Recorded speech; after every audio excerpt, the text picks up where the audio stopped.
All right, welcome back to the channel. So, Deontay Wilder's manager, Shelly Finkle, confirms that Tyson Fury Anthony Joshua fight is not happening anytime soon because they are still only in the beginning stage of their dispute resolution process. So, one has to wonder why the media continues to push the AJ Tyson Fury fight like it is imminent.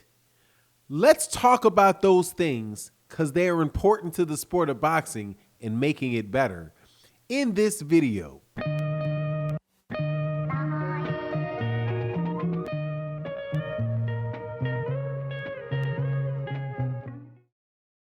All right, welcome back to the channel. So I have been on YouTube for a few years now, but I've been watching the boxing media very closely for a numbers of years, right? Probably 7 or 8 years.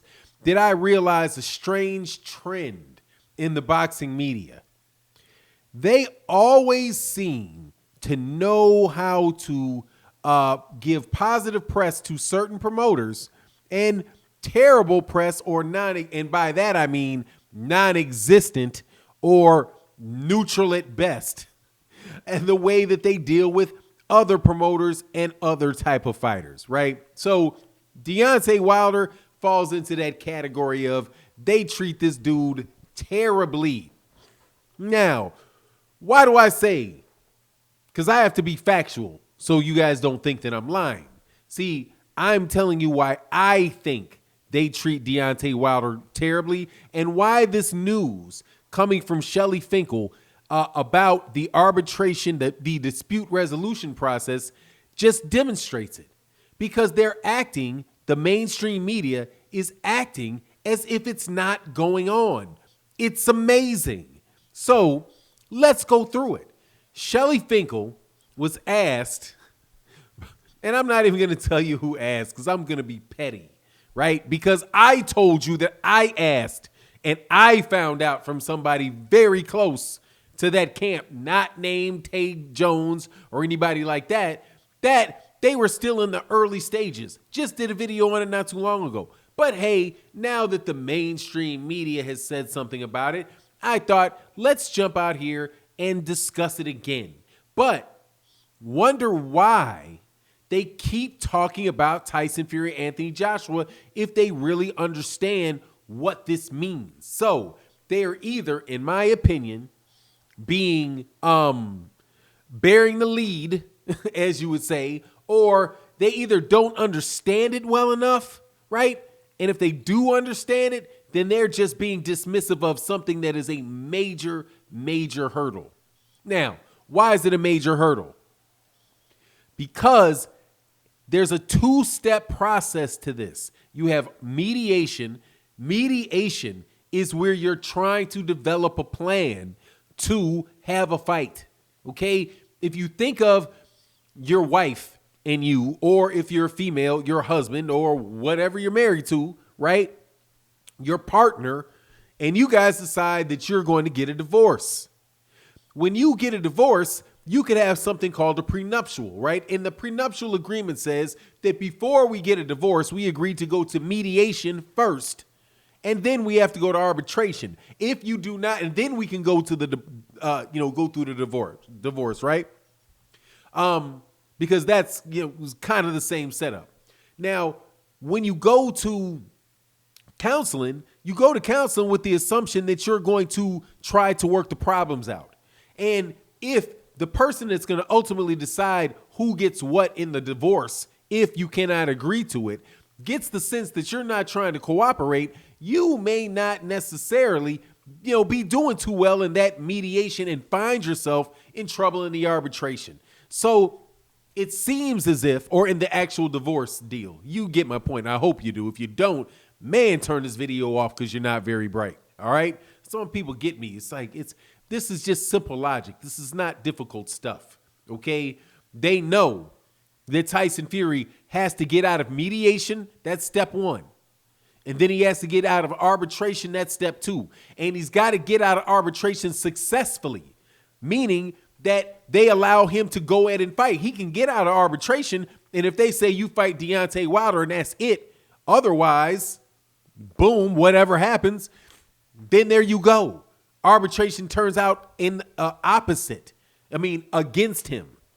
Why is the media out there talking about Anthony Joshua and Tyson Fury then? Because if Tyson Fury can't fight him, why aren't you talking about it? I'll tell you why they're not talking about it. Because like I said, there's no positive press coming for Deontay Wilder. It doesn't matter. You're going to get either neutral press on Deontay Wilder out of these people, or you're going to get negative press out of Deontay Wilder, and that is it. Even to the point where they will act like something is imminent, even though the process that they're going through is for an indeterminate amount of time, which means, like NDA, or was it TBD, to be determined? That's the time. TBD, to be determined, or whatever it is. Yeah, TBD, yeah, to be determined. You just don't know when it's going to be. Now, the reason that I talk about it is not because I know what's going to happen in the arbitration or the mediation, because I do not know for sure what's going to happen, other than I know that it's happening. And if you listen to the way that these guys have been covering this Deontay Wilder thing from the beginning, Deontay Wilder's not gotten the benefit of the doubt out of this press, not one step, not on anything, not an inch of the benefit of the doubt at not any point in time. This guy could knock out Luis Ortiz, and he just looked terrible doing it, right? Spectacular knockout, but God, you were losing every second of the whole round. But he knocked him out spectacularly. It's not enough. Same thing with, it's just ridiculous, But it's not just about Deontay Wilder. I don't think it is. I think it's as much about Deontay Wilder's fan base as it is anything else. And the fact that they just, hey, that's not the type of champion that they want. They want a champion from the UK. They want to get the money from the UK and, work with the promoters, right? They continually feed them. This is my opinion, that they would rather deal with fighters that are represented by promoters that will continually and steadily give them sanctioning fees, like a Matchroom Boxing, like a Top Rank, right? And then they have all these fights, and these little circular fights, like what was going on with the WBA and the IBF, with Anthony Joshua going from Takam to to this guy, to this guy, to that guy, to that guy. All the while, Deontay Wilder can't get any of these dudes in the ring. Deontay Wilder, it's just ridiculous, man. And it's been ridiculous. But again, if you're expecting to have a Deontay Wilder fight against Anthony Joshua in 2021, and they are saying, hey, put your money to the side, I wouldn't do it, okay? And I've been telling you that for a while. Like when they said that Tyson Fury, the whole contract's just expired. The contract's expired. That's what Bob Arum said to the media. And what did the media say? Oh, the contract is expired. Bob said the contract's expired. Oh, yeah. And then what did Bob and Tyson Fury say? Oh, we'll be fighting on December 5th. And then what does the media say? Oh, yeah, they'll be fighting on December 5th. Yeah, December 5th. I'm steady sitting here like they're not fighting on December 5th. How can they be fighting on December 5th? Tyson Fury has a rematch clause with Deontay Wilder, and Deontay Wilder exercised it. Why? And then these people that have such great understanding of all details and everything unbiased, miraculously can say, hold on, in the middle of a pandemic, and Bob Arum saying on IFL TV that he was the reason and the networks were the reason that the fight got pushed back. If the networks are the reason that the fight got pushed back and the networks were necessary, then why is only Deontay Wilder responsible for the networks pushing it back? And then they even buy lines like, oh, well, Deontay Wilder, we've not heard from Deontay Wilder. We've not heard from Wilder. What do you mean you have not heard from Wilder? Why should you hear from Wilder? Why? Why should you? He's not in a fight. The last time you heard from him, he said he was exercising his rematch clause. But you even believe Tyson Fury in that nonsense. Like, and then, see, I could go on for hours. Seriously. Seriously, hours about the media. Like, just how they do these fighters, dude. In fact, there was an interview that took place on Barbershop Conversations. And another media person talking about what Barbershop Conversations, Fred from Barbershop Conversations did, called it something like deplorable. Oh, it's deplorable. That's crazy. Like, oh, because somebody asked pointed questions to Sugar Hill Stewart about the gloves. Because they did what media is supposed to do, the person that did it, who was Drew Titan, it's like he stole something from Sugar Hill. It was an interview. Sugar Hill came to an interview. He said, I'll take questions. Somebody sat down and asked some questions. I'm telling you, these guys are not media. That's not media if you say, how dare you ask them questions?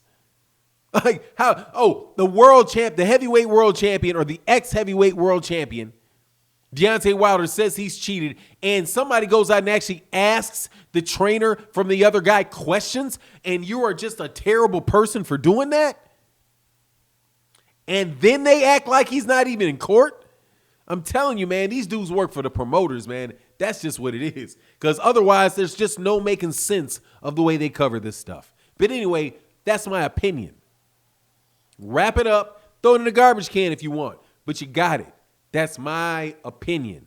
And it's based on logic. It's based on facts that can be agreed upon. Not stuff I'm pulling out from who knows where. You know what I mean? But anyway, it is what it is. You let me know what you think in the comment section. And with that, I'm out. Peace.